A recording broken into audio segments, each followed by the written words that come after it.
Namaste people, welcome to Shweta's Basket. My name is Shweta and this is my basket, which are very lovingly packed with goodies like short stories, poems, book, movie and restaurant reviews.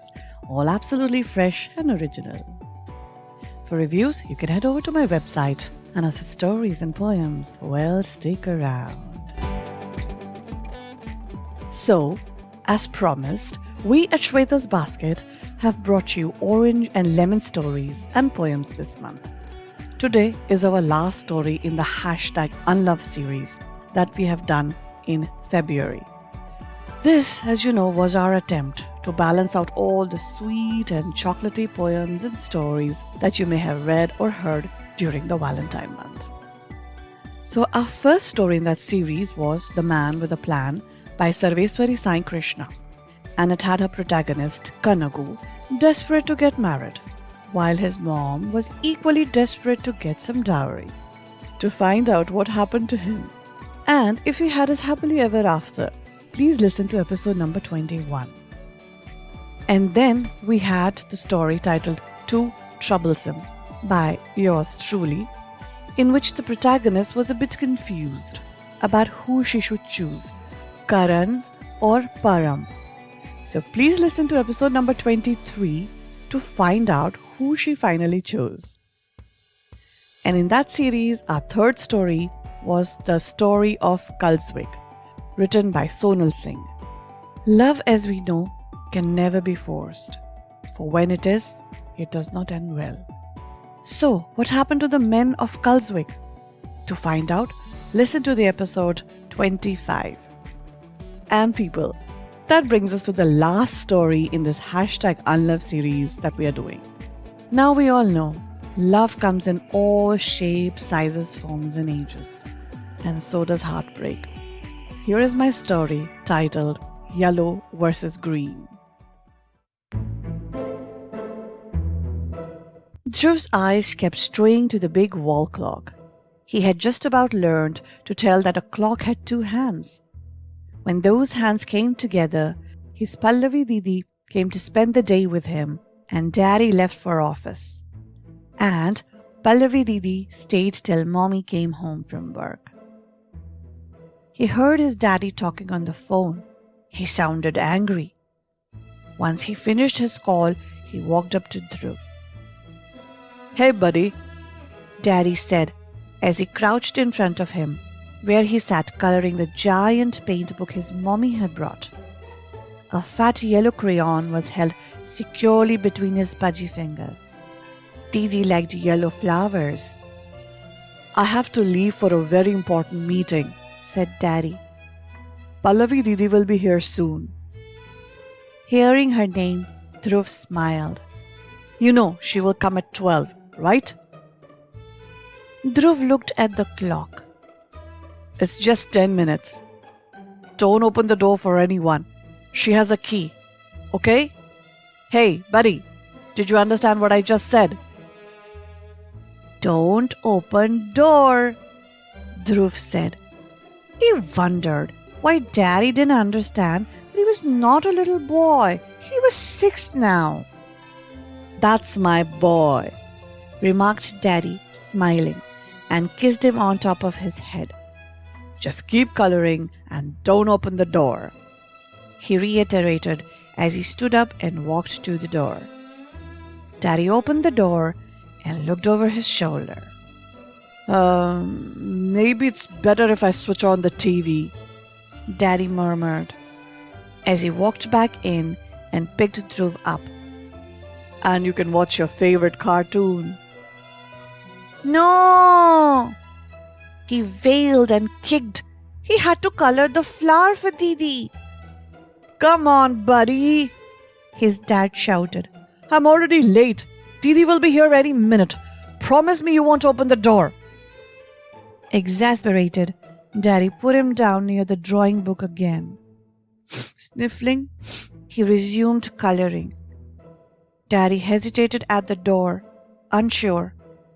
But a shrug later, he closed the door quietly and left. Dhruv glanced at the clock again. The hands were so close.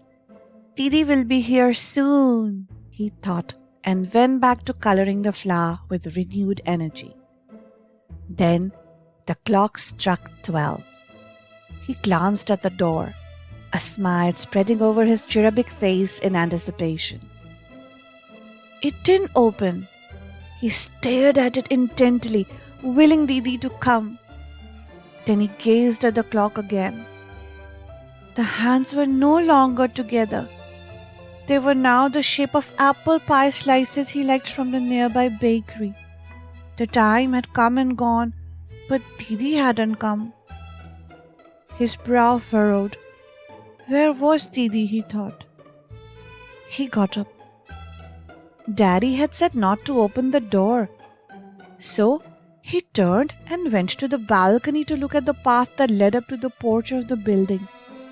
From the 9th floor, it was a clear view to the road, and he could see Didi when she came. He opened the door and walked out into the balcony.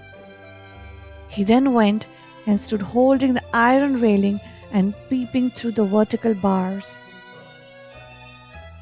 What he saw nearly made him cry. His lips trembled and his eyes teared up. His breath became choppy, and finally a fat tear rolled down his chubby cheek. There was his Didi in the garden, pushing that pesky Sonia's tricycle. They were talking and laughing. He called out to her in a plaintive voice and frantically waved his hands through the bars.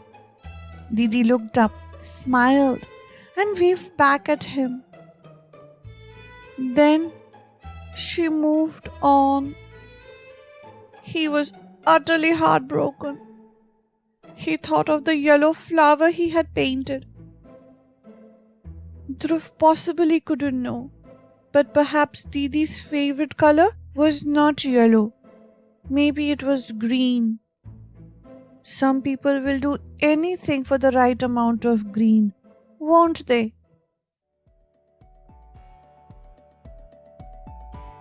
Oh dear, poor Dhruv. But today's kids. If Dhruv had known this, he would have simply told his dad to dish out some more money. After all, they're saying money comes from ATM. All you have to do is insert a card and it'll give you money. Now who can blame them? And at the way things are going, one day they won't even see this money, because most of us are using money wallets and credit cards and debit cards to buy things and make online payments.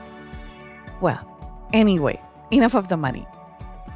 That brings us to the last episode for this month and of the #Unlove series.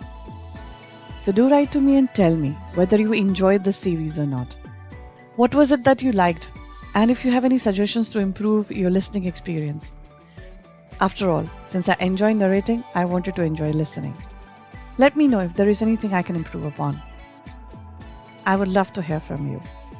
My email ID is shweta@shwetasbasket.com, and you will find that in the episode description as well.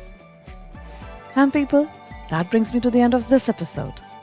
Please visit my website www.shwetasbasket.com for more such short stories, poems and reviews. And apart from emailing me, you can get in touch with me on Facebook or Instagram. My handle is Shweta's Basket. I hope you caught my previous episodes, and not to miss any in the future, do subscribe to my website and follow my podcast. And guys, have you thought about having a website of your own?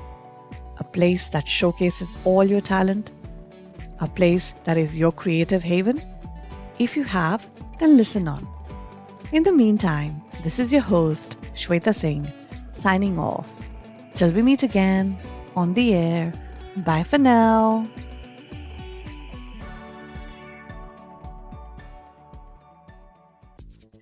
Do you want to have a website of your own? Are you a writer, photographer, actor, makeup artist, hairstylist, or even a tutor, singer, painter, journalist, consultant? Or do you have your own cafe, restaurant, resort, holiday home, shop, small business, hospital, or even a blog, WordPress or Blogspot account that you want to migrate to a good-looking website? Well, look no further. The geeks will help you. and you will find them in the Geeks Room at our Tunes In. Just click on the link in the episode description. Yes, it's that simple to have a website. My website is hosted and managed by them. And want to know what I love about them? They are professional, customer pleasers, straight talkers, and very confidently priced. So what are you waiting for? Your website is just a click away.